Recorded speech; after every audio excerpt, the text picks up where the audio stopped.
જય અને વિજય નામના બે દ્વારપાળો ભગવાનને ખૂબ પ્રિય છે. જય અને વિજય આ બંને વૈકુંઠના દરવાજા ઉપર ઊભા છે. એકવાર ઋષિ મુનિઓએ વૈકુંઠના દરવાજે આવી અને ઊભા રહ્યા. ભગવાનના દર્શનની ઈચ્છાથી આવ્યા, પણ ભગવાન આરામમાં છે. એટલે જય અને વિજય બંને દ્વારપાળોએ આ ઋષિ મુનિઓને અટકાવ્યા છે. ઋષિ મુનિઓને ભગવાનના દર્શન કરવા નથી દેતા, કારણ કે જય અને વિજય એ હરિના દ્વારપાળ છે. એટલે ભગવાનના દ્વારપાળ હોય સ્વાભાવિક છે કે અભિમાન હોય જ.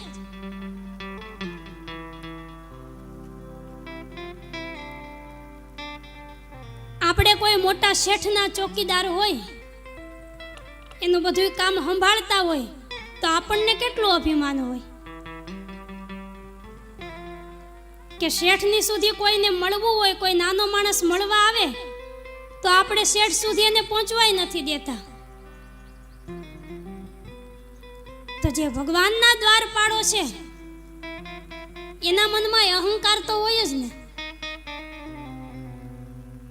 અને આ બેયના તો નામ જ પાછા જય અને વિજય.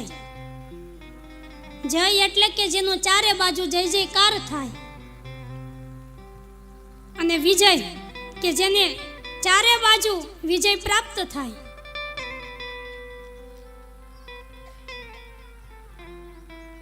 અહંકાર એ એક એવો પથ્થરો છે કે કોઈ પણ માણસના ગળામાં જો એકવાર આવે તો એ પછી માનવીને ડૂબાડીને જ મૂકે છે. જય અને વિજય બંને દ્વારપાળોને અહંકાર છે. ઋષિ મુનિઓને ભગવાનના દર્શન જ્યારે ન થયા ત્યારે ઋષિ મુનિઓએ ક્રોધ કર્યો છે. ક્રોધ કરી અને જય અને વિજયને શ્રાપ દીધો છે કે તમે હરિદર્શનમાં અમને બાધા કરો છો, એટલે જાઓ તમે બંને રાક્ષસ થઈ અને પૃથ્વી ઉપર પડો. તમારે બંનેએ 7 જન્મ લેવા પડશે. આમ ઋષિ મુનિઓએ જય અને વિજયને શ્રાપ દીધો. એટલામાં ભગવાન નારાયણ ત્યાં આવી ગયા છે. ભગવાને ઋષિ મુનિઓને કહ્યું કે મહાત્માઓ,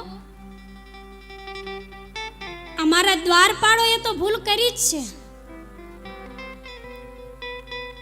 પણ તમે તો સાધુ છો, તમે તો સંતો છો, તમારે આવી ભૂલ ન કરાય. તમારે દયા રાખવી જોઈએ, તમારે આમ ક્રોધ ન કરાય.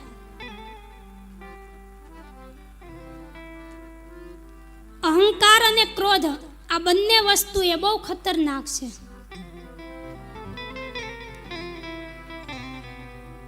વૈકુંઠના દ્વારે પણ આ બંને ઊભી છે.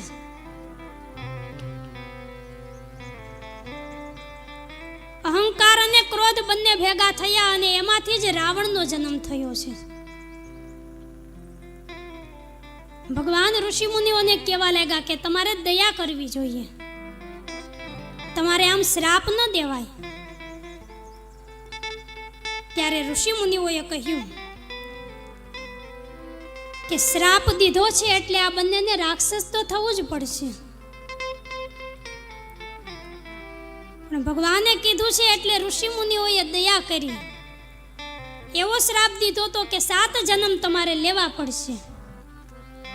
પણ ઋષિ મુનિઓએ કહ્યું કે ધરતી ઉપર જઈ અને આ બંને એ જો હરિની સાથે વેર બાંધશે તો 3 જન્મમાં એની મુક્તિ થશે. અને આમ આ જય અને વિજય બંને દ્વારપાળો એ એક જન્મમાં હિરણાક્ષ અને હિરણ્યકશિપુ બનાવશે. જેમાં હિરણાક્ષને ભગવાને વરાહ અવતાર લઈ અને માર્યો, અને હિરણ્યકશિપુને ભગવાન નૃસિંહ અવતાર લઈ અને માર્યો.